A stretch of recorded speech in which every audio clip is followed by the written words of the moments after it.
Traditionally always sort of tough to analyse, aren't they, and dissect, because teams are experimenting and so on, but so many different combinations, but exactly the run-up you needed. Yeah, without doubt. I think it gets to a point when you train, as long as the boys have trained. I think most of them, some of them, late May. I think it comes a point in time now when you're desperate for a game. So right now, there's a few obviously knocks against each other in training, but the reality is you need a match, you need a test match, and obviously England is none bigger really for us. So yeah, I think it was a good knockout for the boys on Saturday. Good hit out, something that we needed, and obviously looking forward to this Saturday as well. Mike Forshaw spoke to us last week. I mean, he would have been pleased, as would have Warren Gatland in terms of defence, which was a cornerstone when he was first in charge, and sort of nilling England in terms of tries. That was a big thing. Yeah, it is, and I think it's obviously England had a couple of opportunities Saturday, which they're gonna have. But scrambled D, we managed to tackle him into touch just before the try line on a couple of occasions.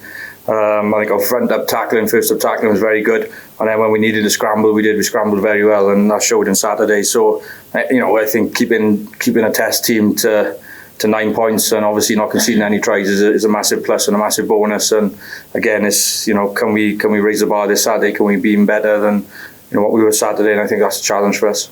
Is that the familiarity coming to the fore as well? Because in terms of coaches, there were a few new members what have fortnight, if that, before the Six Nations.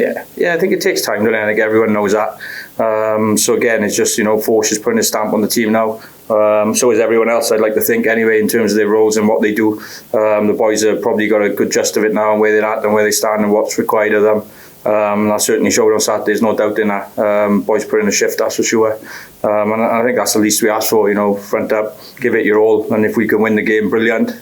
But again, sometimes you're not always going to win, and we understand that. But as long as we put in a shift in and put ourselves in a position to win, I think we'd be more than happy with that. Warren said that likely to be numerous changes because some of the boys haven't got much chance to impress before the 33 is named. England have gone early, they have named. I think he mentioned 3-4 maybe that are nailed on. That's all in terms of the squad. Is that a good thing? Yeah, I think so. I think you always want competition for places, don't you? You always want people fighting for their positions.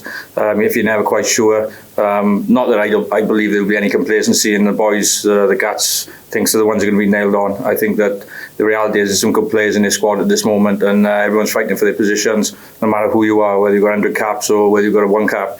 I think this, or even some of the guys who were uncapped, they're training hard, they're fighting hard, and that's what you want. And I think we've got some good talent in this team and in this squad at this moment in time. And we saw a few new players as well that clicked and worked well, especially second half. Yeah, definitely. I think it's first half we were under pump a bit. We knew that. Obviously England had a fair bit of possession and territory, and had quite a few opportunities where I think going in at 9-6 at half time was probably a very good scoreline for us. Probably not so for them. I think they probably would have liked a little bit more of a lead, considering the sort of territory they had, and probably as Steve said, the gains into our 22. But I think second half we turned that around, and I think it was probably a flip from the first to second, really, in the way we played, and we were able to impose ourselves on England a little bit more in the second half, and we got a couple of good tries through it. Many players have been thrust in. A lot of 3 new caps, 2 on the bench on the weekend.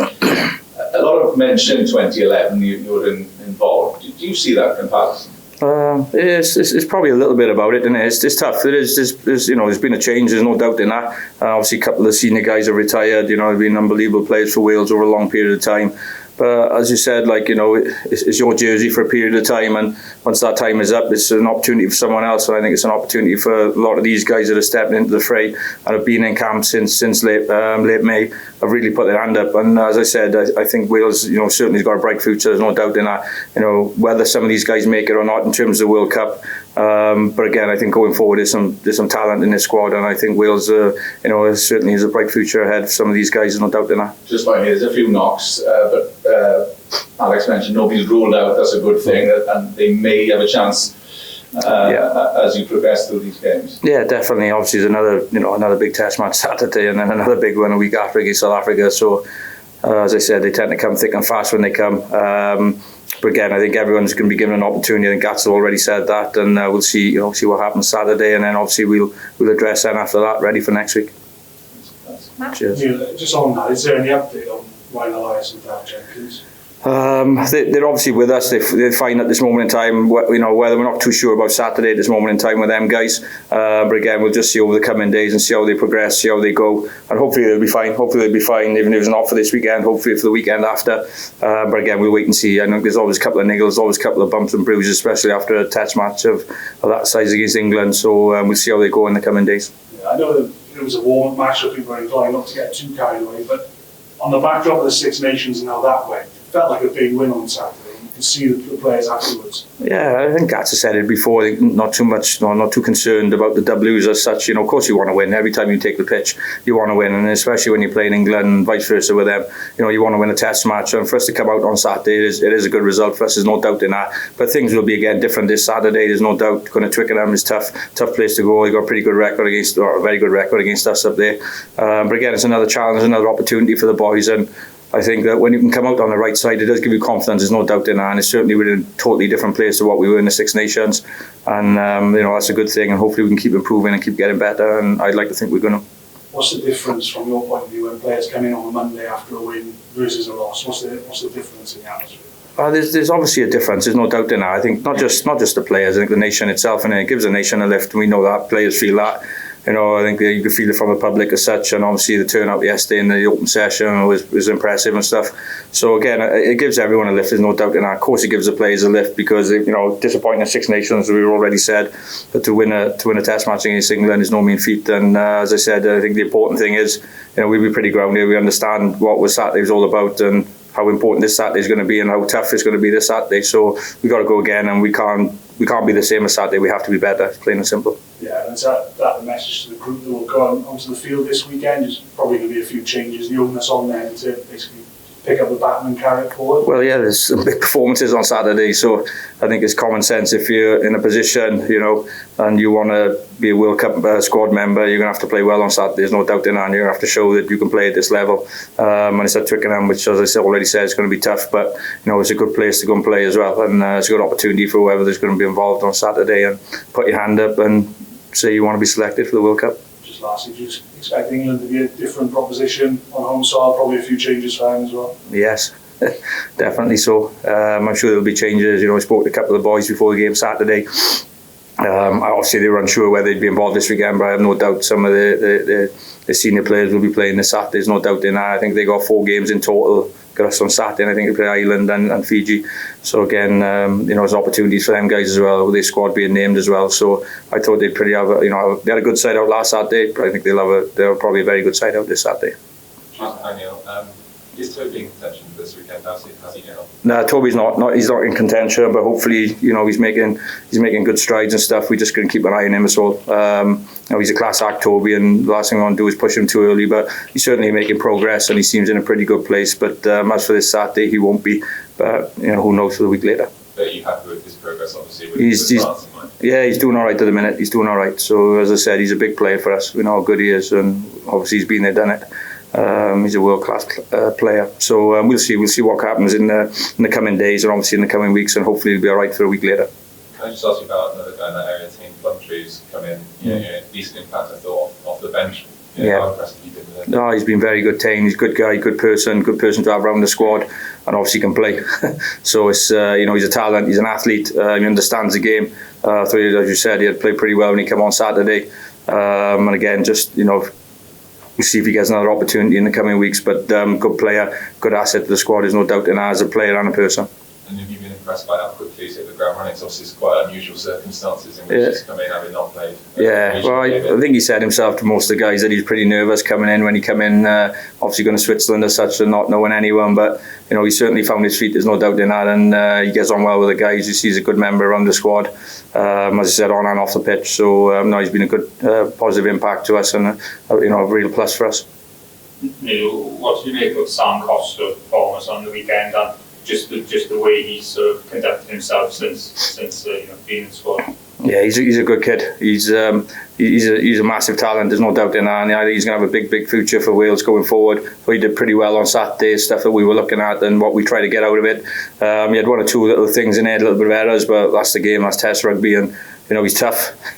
He makes it, he tackles hard. He's a talented player and he understands the game, and he's been exceptional with the group. He's led meetings and such, and he's been at the forefront of most of the stuff that we're doing. So as I said, he's going to be a big player for Wales going forward, and thought he did pretty well on Saturday, to be fair to him. He had a good game, and again, hopefully if he gets another chance in these games upcoming, I'm sure he'll put his best foot forward. He's working hard, doing a lot of extra stuff in training, and keeps on improving, and hopefully that'll be the case. Warren said in the press last week that perhaps his kicking was the weakest aspect of his game. Have you been working hard on that? Is that something that yeah, without doubt. Costi come in the autumn, and there's a couple of things that we asked him to work on. He's gone away and worked on them. He's got better. It's just the speed of everything at Test football. You haven't got a great deal of time. You've got to be decisive in what you do. You've got to get into position quickly, and you've got to be able to get whatever you're deciding to do, get it away quickly in terms of your kicking aspect of the game. So I know he got charged down once on Saturday, and that's probably a little bit of a learning curve for him. But again, it's just he's just going to keep getting better and better. There's no doubt in that. And once you have a taste of it, it's very addictive. You want more of it, and I'm sure he'll be demanding more of himself in the coming weeks. And this week he's been good already. The last couple of days since he's come back in, just got to keep working hard. He's got good people around him. He's working with Gareth, Biggs, obviously Harfers, Owen, and Kai's doing well. So there's a lot of good talent at this moment in time, and the boys are putting a shift in the area that I look after, and I think he'll keep going that way. Yeah, you've obviously got another 3 quality 10s in the squad, but do you think Sam offers you a different dimension in attack, that perhaps he can take your attack to another level? He's a different type of player, isn't he? He's a good rugby player, there's no doubt in that. He sees space, he understands space, he understands the way you want to play, he understands the certain patterns you need to run. And his decision making generally is very good, and he's very comfortable on the ball, as you were saying, and as a player, he's an attacking threat as well. So he's probably slightly different to the other players, and they've all got fantastic attributes that are positive to the team. And Sam's sort of got a lot of them, and if he keeps working hard, keep getting better, keep improving, as I said, I have no doubt he'll be a big player for Wales. Okay, we'll finish up with Nick. Neil, which bits of Wales' tactical kicking game excites you at the moment? There's a bit of balance to the game, and we're always trying to strive to be better and do different things. Certainly Saturday with a couple of kick the game tries, certainly the crossfield kick from Sam was a big plus, and the work of Aaron Wainwright on that edge, managing to get a fantastic offload and obviously have support lines from it. The stuff that we're always working on and looking at in training. So it's not just exit kicking as such. We're always trying to look at attacking types of kick, and obviously Biggs come on and put a nice worm through, and we managed to score off that as well. So yeah, it's like Test football is tough. It's uncompromising. There's not an awful lot of space, and sometimes you got to manipulate, manufacture, and you're trying to create space. And I suppose the 50-22 is a good thing as well. This moment in time gives you opportunities to maybe attack kick a little bit more, certainly if you're in your own half as well. So, but yeah, look, there's a lot of good things Saturday. I think we can improve. There's no doubt in that, and I'd like to think we could improve this Saturday. But we tried to change things up a bit, and I think we got some good gains out of it.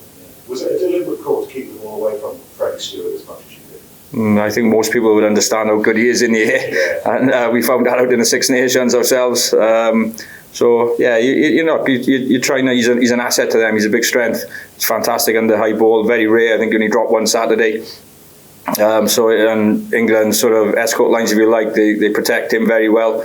Not that he needs protecting, because he's very good in the air, but they do. They're very good at stuff like that. So I think you're looking at other avenues, other aspects that you can maybe try and expose, and use our strengths, if you like, as well. So, but yeah, there's a little bit in it. Certainly, there's no doubt in that. So, but again, as I said, he's a fantastic talent, and I just like the way we try to manipulate, change things, and the boys get the opportunity to make decisions on the pitch, and they did that on Saturday. Yeah. Last question, apologies, because my memory barely goes back 4 weeks, let alone 4 years. But in terms of the tactical kicking game coming into this World Cup, do you think we'll be talking about it more than ever, or has it always been as important as it feels? Certainly since I've been involved, I know certainly with Gats, we've always spoke about it. It's been a massive part of the game. As I said, defences are so well organised, so good. The last thing you want to do is just be running up a blind alley. You tend to get turned over, or they make it very uncomfortable for you in the contact area. And you're burning more bodies. You've got no option but to kick sometimes. So the ability to shift the point of the kick maybe, or change the type of kick that you're using, not just sort of the aerial ones or even long, the attacking type of kicks as well, or playing to edges, I think is a massive part of the game. And I think it's been in the game for some time, and as I said, with the defences being so strong, look at some of the better sides in the world. They all got a certain type of kicking game. Everyone's a little bit different. But again, it's what you're good at as well, and what strengths you have in your team. And I like to think we try and use our strengths as best we possibly can. Okay, thank you very much.